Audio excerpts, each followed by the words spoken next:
ایک بیوہ کو وراثت میں 7 مرلے کا پلاٹ ملا تھا۔ اس عورت کا ارادہ تھا کہ اس پلاٹ کو فروخت کر کے حج کی سعادت حاصل کر لوں گی، لیکن اپنے بیٹے کی مہنگی یونیورسٹی میں پڑھنے کے شوق کی وجہ سے اس نے پلاٹ کے کاغذات اپنے بیٹے کے حوالے کیے اور کہا کہ یہ لو بیٹا، اس پلاٹ کو فروخت کر کے ایڈمیشن فیس ادا کر لو، لیکن جب تم بڑے آدمی بن جاؤ گے تب ایسے کئی پلاٹ خرید لیں گے اور میں حج کا شوق بھی پورا کر لوں گی۔ بیٹے نے جب اپنی ماں کے منہ سے یہ الفاظ سنے تو کافی جذباتی ہوا اور ماں کا شکریہ ادا کیا۔ تعلیم مکمل کرنے کے بعد وہ لڑکا ہیلتھ ڈپارٹمنٹ میں ایک آفیسر بھرتی ہو گیا، مگر اس کے بعد اس لڑکے کے تیور بدل گئے۔ شادی کے بعد اپنی بیوی کے ساتھ رہنے لگا، جبکہ ماں کو اکیلا چھوڑ دیا۔ پہلے تو مہینے میں 1-2 بار ماں کو فون کر کے پوچھ لیتا تھا، لیکن پھر اس نے فون کرنا بھی چھوڑ دیا۔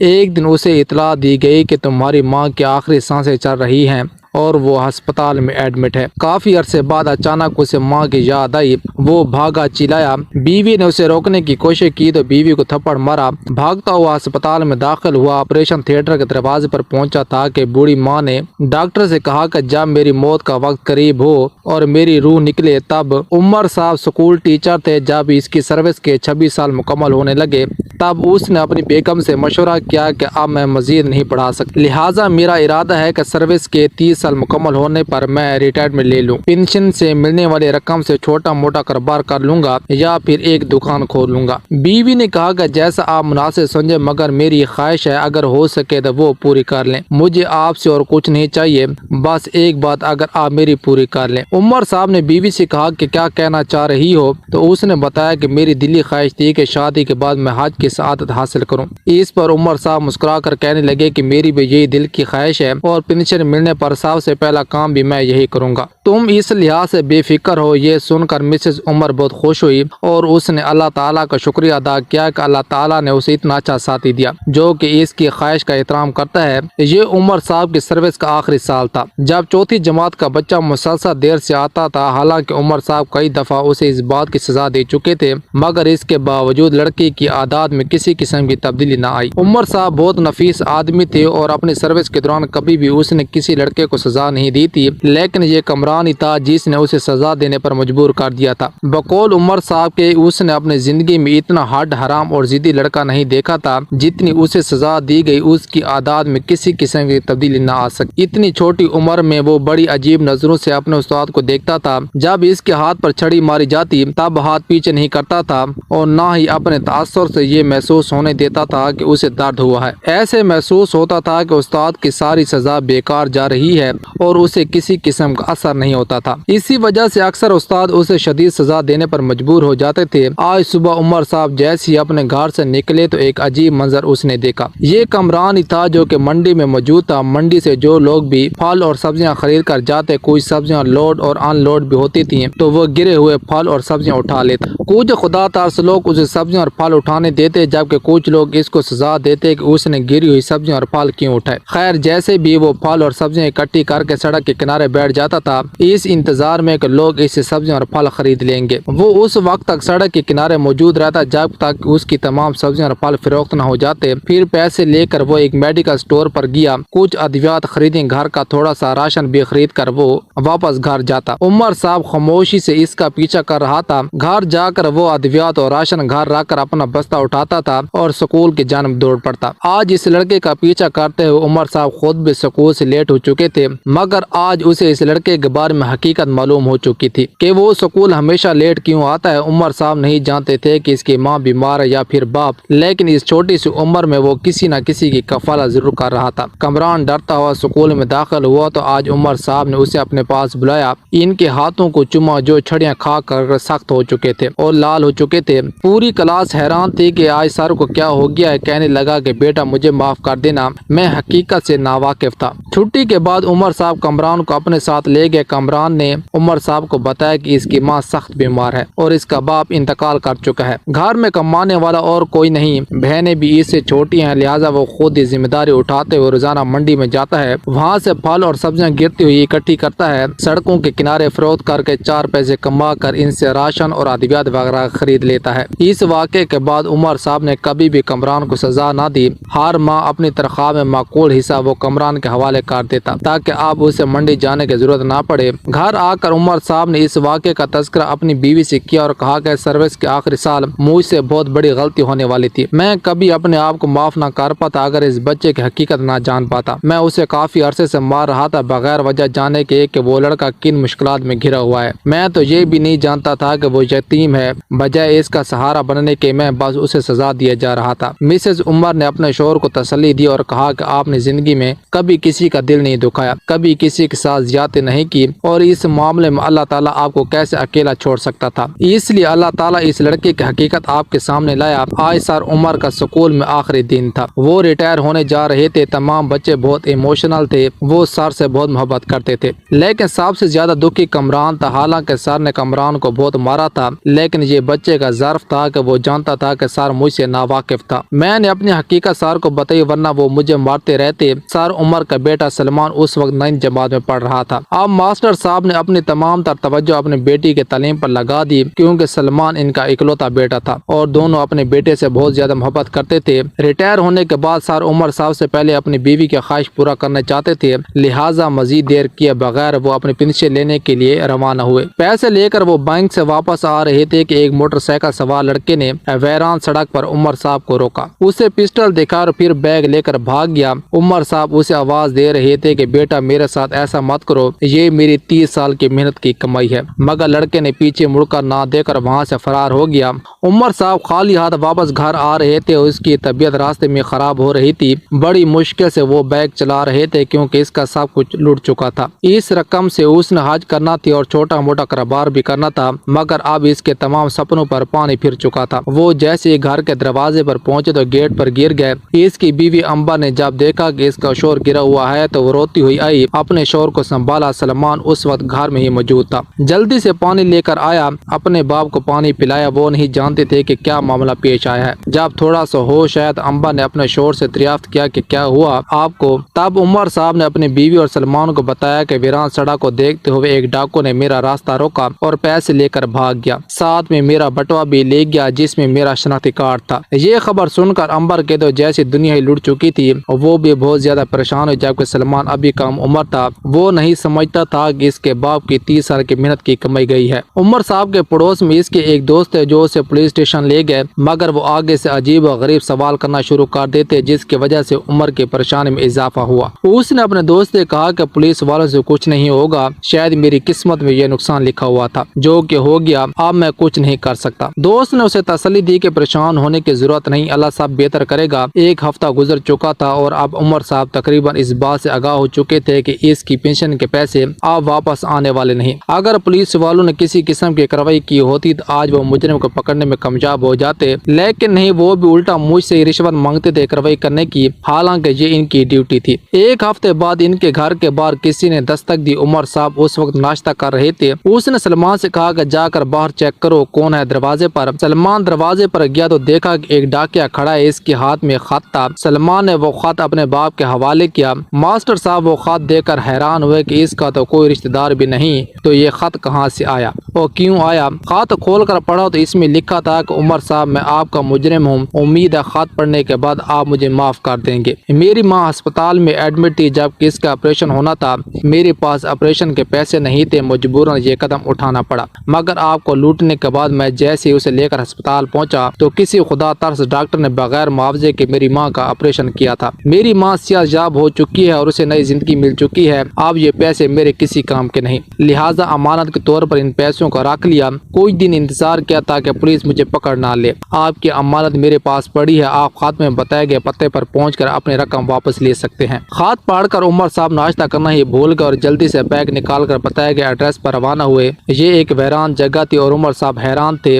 اور دل ہی دل میں ڈر رہے تھے کہ شاید یہ اس شخص کا کوئی اور منصوبہ نہ ہو اور وہ مجھے مزید لوٹنا نہ چاہتا ہو۔ ویسے تو میرے پاس کچھ نہیں بچا سوائے اس موٹر سائیکل کے، شاید یہ بھی ہاتھ سے چلا جائے۔ 10 منٹ کے بعد یہ لڑکا جو کہ محض 19 برس کا تھا، ایک کپڑے سے منہ کو چھپاتے ہوئے ماسٹر صاحب کی طرف آیا اور آتے ہی ان کے قدموں میں گر گیا اور پھر رو رو کر کہنے لگا، استاد جی مجھے معاف کر دو۔ ماسٹر صاحب نے اسے قدموں سے اٹھایا اور جب لڑکے نے اپنے چہرے سے رومال ہٹایا تو غور کرنے پر پتہ چلا کہ یہ ماسٹر صاحب کا ایک شاگرد تھا جو اس سے تعلیم حاصل کر چکا تھا۔ اس کا نام شبیر تھا۔ خالد صاحب نے شبیر سے کہا کہ تم تو کلاس میں کافی لائق لڑکے تھے۔ شبیر نے اس کو بتایا کہ سر غربت کی وجہ سے میں اپنی تعلیم جاری نہ رکھ پایا اور میٹرک کے بعد مجھے تعلیم چھوڑنی پڑی۔ میں آپ کو دیکھتے ہی پہچان چکا تھا، میں جانتا تھا کہ جس سے پیسے لے کر جا رہا ہوں یہ میرا استاد ہے، مگر اس وقت اپنی ماں سے محبت کا جذبہ مجھ پر غالب آ چکا تھا۔ میں اپنی ماں کو کھونا نہیں چاہتا تھا، اس دنیا میں صرف اکیلی ماں ہی تھی جو میری اپنی تھی، باقی سب لوگ میرا ساتھ چھوڑ چکے تھے۔ باپ بھی مجھ اور میری ماں کو اکیلا چھوڑ کر دوسرے شہر میں رہنے لگا تھا۔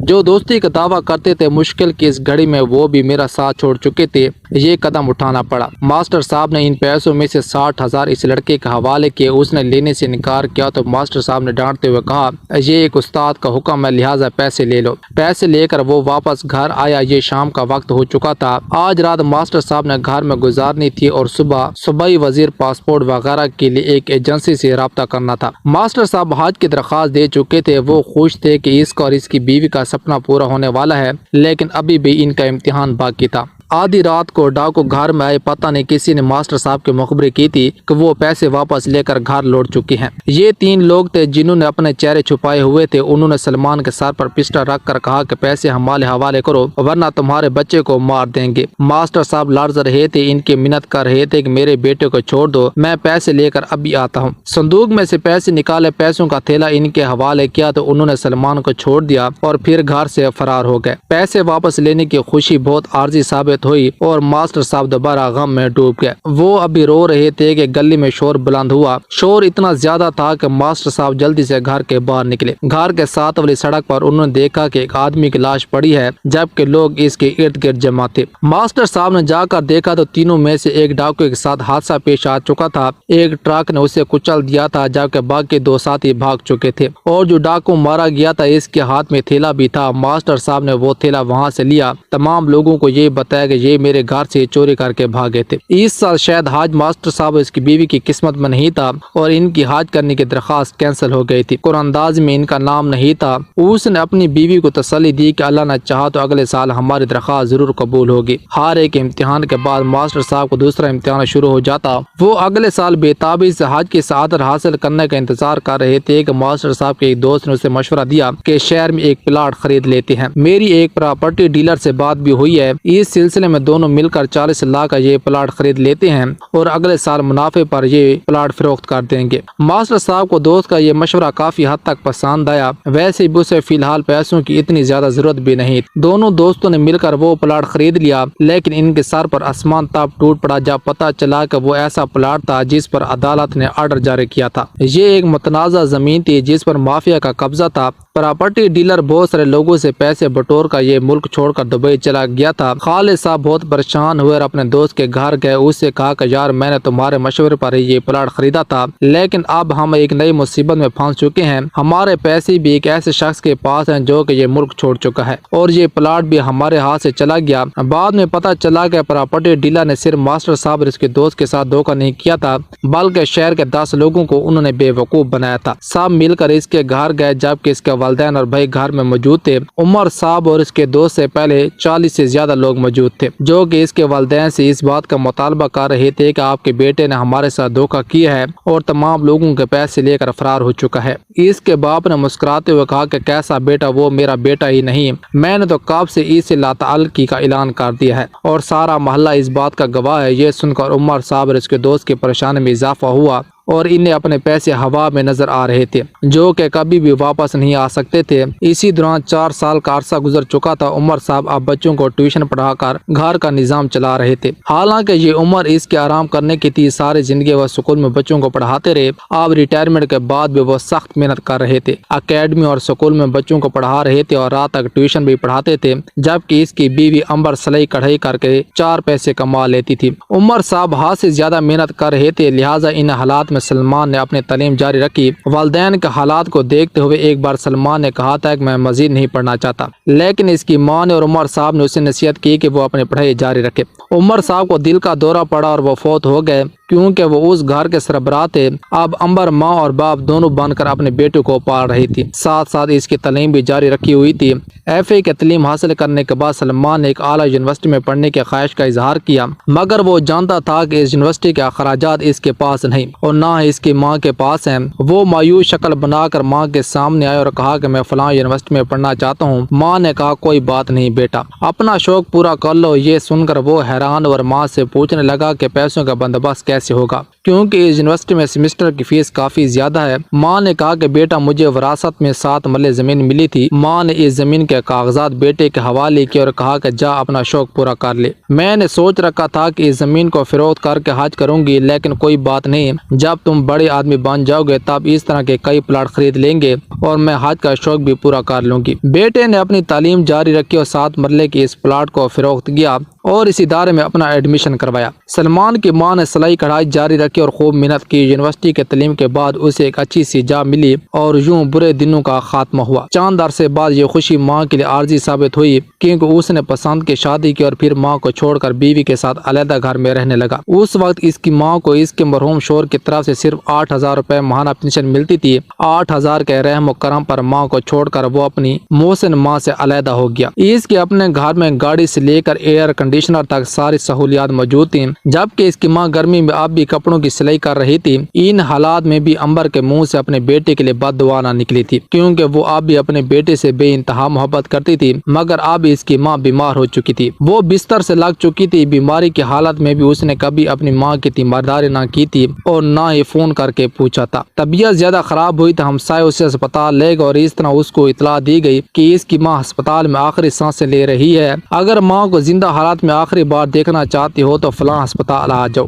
یہ سن کر وہ بھاگنا شروع ہوا۔ بیوی نے اسے روکنے کی کوشش کی تو اس نے بیوی کو بھی تھپڑ مارا۔ جب وہ ہسپتال پہنچا تو ڈاکٹر نے اس سے پوچھا کہ تم کون ہو؟ کہنے لگا کہ میری ماں ہے۔ ڈاکٹر اس کے متعلق پہلی کافی کہانیاں سن چکا تھا کہ تم نے اپنی ماں کو اس حالت میں بھی تنہا چھوڑ دیا۔ ڈاکٹر اس پر شدید غصہ ہوا، اس کو کافی ڈانٹے پلے اور برا بلا کہا۔ امبر نے لرزتے ہوئے ہاتھوں سے ڈاکٹر کے ہاتھ پکڑے اور پھر کانپتے ہوئے ہونٹوں سے ڈاکٹر سے پوچھا کہ تم میرے بیٹے کو کیوں ڈانٹ رہی ہو؟ یہ اس کی ماں کے آخری الفاظ تھے جس سے اس کی محبت اب بھی اپنے بیٹے کے لیے جھلک رہی تھی۔ اس کے بعد اس کی ماں کی گردن ایک طرف لڑک گئی اور وہ ہمیشہ ہمیشہ کے لیے فلک کے اس پار چلی گئی۔ آج بھی تقریباً ہر گھر کی یہی کہانی ہے، ماں باپ کی اس کی زندگی میں ہی قدر کریں ورنہ وقت تو گزر جائے گا لیکن پچھتاوا ختم نہیں ہوگا۔ اوکے دوستوں، امید ہے آپ کو یہ ویڈیو اچھی لگی ہوگی۔ اگر اچھی لگی ہے تو چینل کو لازمی سبسکرائب کریں، بیل کے آئیکن لازمی دبائیں تاکہ ہر آنے والی ویڈیو کی نوٹیفیکیشن آپ تک پہنچ سکے۔ اوکے، خدا حافظ۔